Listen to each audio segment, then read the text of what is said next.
I never thought a single conversation could change the way I saw my family forever. It happened on an ordinary evening, just me and my stepson, Jake, sitting across from each other in the dimly lit kitchen. He was always a quiet kid, kept to himself mostly, but that night something was different. His eyes, usually guarded, held a weight I couldn't ignore. I could tell he wanted to say something, but whatever it was trapped behind hesitation. "Everything okay?" I asked, keeping my voice light, though my stomach had already twisted into knots. Jake exhaled sharply, ran a hand through his hair, and then, in the softest voice, he said, "There's something I need to tell you." My heart pounded. He had never opened up to me like this before. I braced myself, expecting maybe a confession about school, a fight with a friend, or even trouble with his mom, my wife, Sarah. But as he spoke, his voice breaking slightly, I realized this was something far bigger, something that had been weighing on him for a long time. I watched as he clenched his fists on the table, struggling to get the words out. "I haven't told anyone," he admitted, looking down. "Not even Mom, but I can't keep it in anymore." A deep unease settled over me. The air felt heavy, like the calm before a storm. "You can tell me, Jake," I said gently, "no matter what it is." He swallowed hard, then lifted his gaze to meet mine. And what he said next left me absolutely speechless. For a moment, I couldn't speak. The words had hit me like a wave, knocking the air right out of my lungs. I searched Jake's face, trying to understand if I had heard him correctly, if this was some kind of misunderstanding. But the way his hands trembled slightly, the way his eyes darted away as if afraid to see my reaction, it was real. He had been carrying this secret for who knows how long, and now it was finally spilling out. "Jake," I started, but I didn't even know what to say. He looked down, his fingers gripping the edge of the table like it was the only thing keeping him steady. "I didn't want to tell anyone," he admitted, his voice barely above a whisper. "I thought I could handle it on my own, but it's been eating me alive." I could feel my heartbeat in my throat. My mind was racing with questions, with possibilities. How long had this been going on? Why hadn't he come to me or Sarah sooner? What kind of weight had this poor kid been carrying all by himself? "Does your mom know?" I asked carefully. He shook his head quickly. She has no idea." Then, after a deep breath, he added, "And I don't want her to." That last part hit me harder than I expected. Sarah adored Jake, and I knew she'd do anything for him. The fact that he wanted to keep this from her told me just how serious this was. Whatever he had just confessed, it wasn't something he could say out loud easily. And yet, he had chosen to tell me. I felt the weight of that trust settle over me like a heavy coat. "Jake, I don't want to pressure you, but this is big," I said carefully, measuring each word. "Why me? Why now?" He exhaled, his shoulders slumping as if he had been holding something up for too long. "Because I don't know what to do anymore," he admitted, his voice cracking slightly. "And because I know you'll actually listen." His words hit me straight in the chest.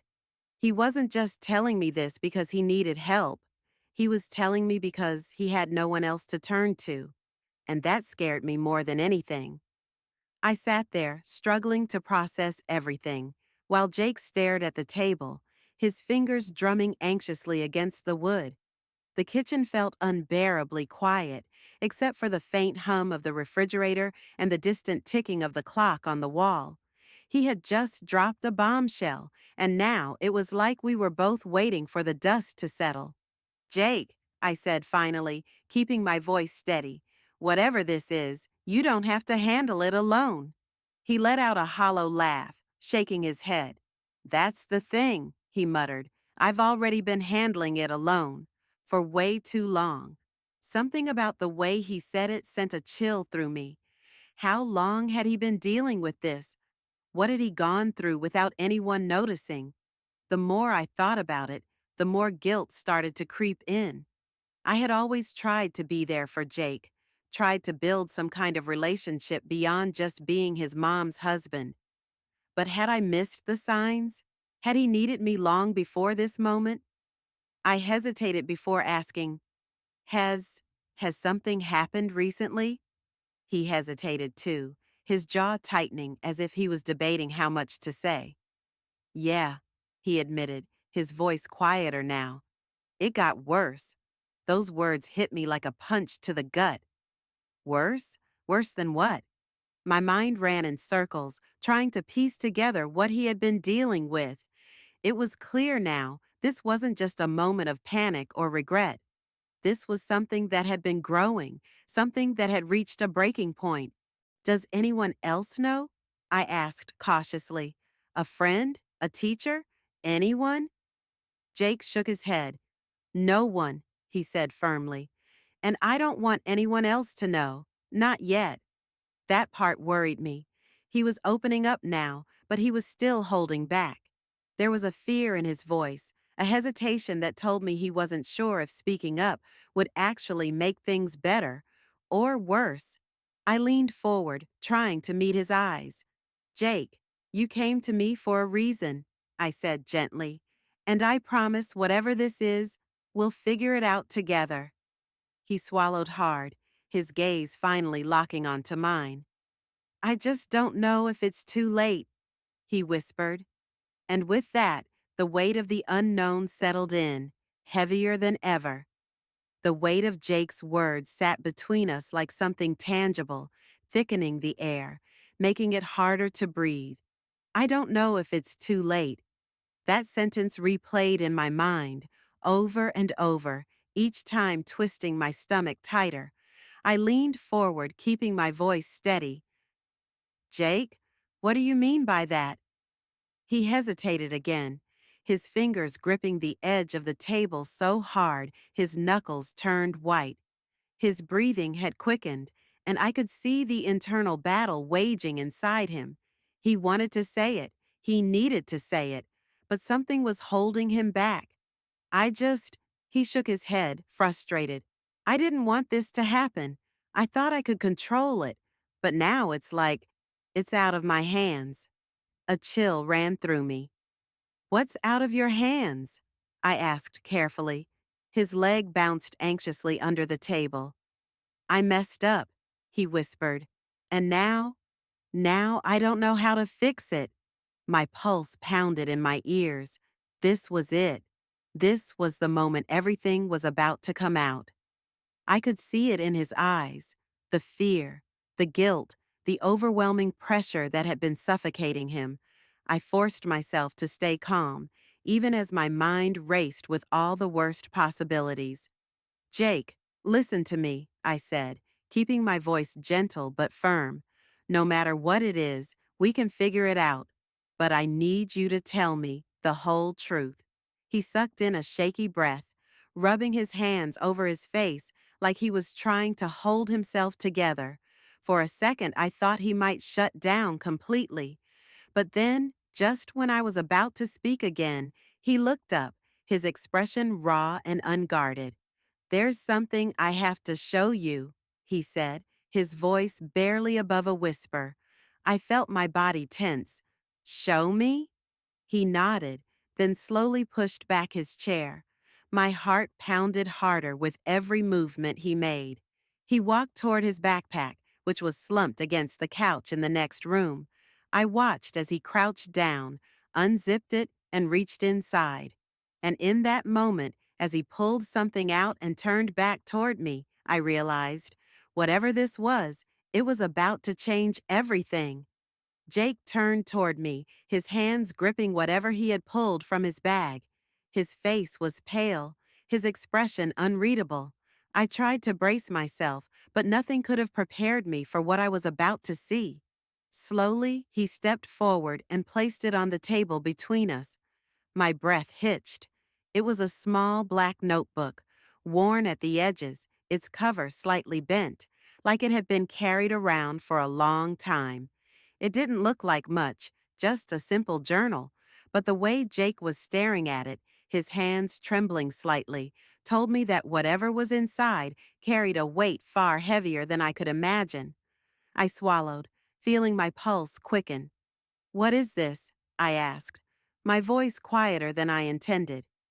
Jake hesitated before answering. "It's everything," he murmured. "Everything I've kept inside. Everything I haven't been able to say out loud." A chill ran through me. I could see the conflict in his eyes. Part of him wanted me to open it, to finally know the truth. But another part of him was terrified of what would happen once I did. I reached for the notebook slowly, half expecting him to stop me. But he didn't. He just watched, his shoulders tense, like he was waiting for some invisible weight to crush him. As I flipped open the first page, my eyes scanned the messy handwriting, uneven and hurried, like the words had been scribbled in moments of panic. The first few lines made my stomach drop. "I don't know how much longer I can keep pretending everything's fine. Every day it gets harder. The pressure, the fear, the feeling that no matter what I do, I can't escape it." My hands tightened around the edges of the notebook. Page after page, I read his words, fragments of thoughts, moments of desperation, hints at something bigger. But it wasn't until I turned to one particular entry that my blood ran cold. "I made a mistake, a huge mistake, and now I don't know if there's a way out." I looked up at Jake, my mouth dry. "What mistake?" I asked carefully. His jaw clenched. "Keep reading," he whispered. I turned the page, my heart hammering. The words there were messier, more frantic. It wasn't supposed to go this far. I thought I could stop it before it got worse. But now, it's too late. I forced myself to stay calm, but my mind was spinning. What had he gotten himself into? What was he afraid of? I needed answers, but I could tell pushing too hard would only make him shut down. "Jake, whatever this is, we'll find a way to fix it," I said gently, "but I need to understand what's happening. Who else is involved?" He exhaled shakily, gripping the edge of the table. "I didn't mean for any of this to happen," he admitted. "But now, I think someone's watching me." The room suddenly felt colder. "Watching you?" I echoed. He nodded, his voice barely above a whisper. "I don't know who they are, but they know what I did, and I think they want me to pay for it." A shiver ran down my spine. The stakes had just skyrocketed. This wasn't just about a confession anymore. This was something far more dangerous. Jake's words sent a jolt of fear through me. Someone was watching him? Someone knew what he had done? The room felt smaller, the air heavier. I wanted to tell him it was just his imagination, that he was overthinking. But the fear in his eyes was real. "Jake, you have to tell me everything," I said, my voice steady despite the panic creeping in. "What exactly did you do?" His fingers tightened around the notebook, his breathing uneven. "It started small," he admitted. "I got caught up in something. Something I shouldn't have. At first, I thought it was harmless. But then, I made a mistake. And now I don't know how to fix it." A knot formed in my stomach. "Does this have to do with money? Someone you owe?" Jake shook his head quickly. "No, it's worse." He swallowed hard, like the words physically hurt to say. "I found out something I wasn't supposed to. And now, someone wants me to stay quiet." The room fell into silence.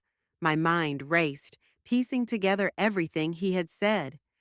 If he had discovered something, something serious, then whoever was behind it wouldn't just let him walk away. "Have they threatened you?" I asked, trying to stay calm. He hesitated, then slowly nodded. "Not directly, but I've noticed things. My phone acting weird, People I don't recognize showing up near school, messages that disappear before I can read them. His voice dropped. And last night, I think someone was outside my window. A chill ran down my spine. Jake, we need to go to the police. He shot up from his chair. No, you don't understand. If I do that, they'll know I talked. And if they know, I don't think they'll let me walk away. A deep sense of dread settled over me. He was trapped, and now so was I. Then a sudden noise from outside made us both freeze. A car engine, slow, deliberate. The headlights cast long shadows through the window. Jake's face went pale. That's them, he whispered. I turned toward the door, my pulse pounding. This wasn't over. If anything, it was just beginning. I stood up slowly, my heart hammering in my chest. The car outside hadn't moved, its headlights glowing through the thin curtains. Jake was frozen, his breath shallow, his fingers gripping the edge of the table like it was the only thing keeping him upright. We're not just sitting here, I whispered, grabbing my phone. I didn't know if calling the police would make things worse, but I wasn't going to take any chances. Before I could dial, the car suddenly backed up, its tires crunching against the pavement. In seconds, it disappeared down the road, leaving nothing but silence behind. Jake exhaled sharply, his body sagging with relief, but I wasn't convinced we were safe. Pack a bag, I told him. We're not staying here tonight. He hesitated. Where are we going? Somewhere they won't find us, I said, already moving toward the door to lock it. And tomorrow, we figure out our next step. For the first time that night, I saw something shift in his expression. Maybe a sliver of hope. Maybe just the relief of not being alone in this. He gave a small nod, then turned toward his room. As I stood in the quiet house, my mind spun with questions. Who were these people? What had Jake stumbled into? And most importantly, how far would they go to keep him silent? I didn't know the answers yet. But one thing was clear, this wasn't over, and no matter what it took, I was going to protect my stepson.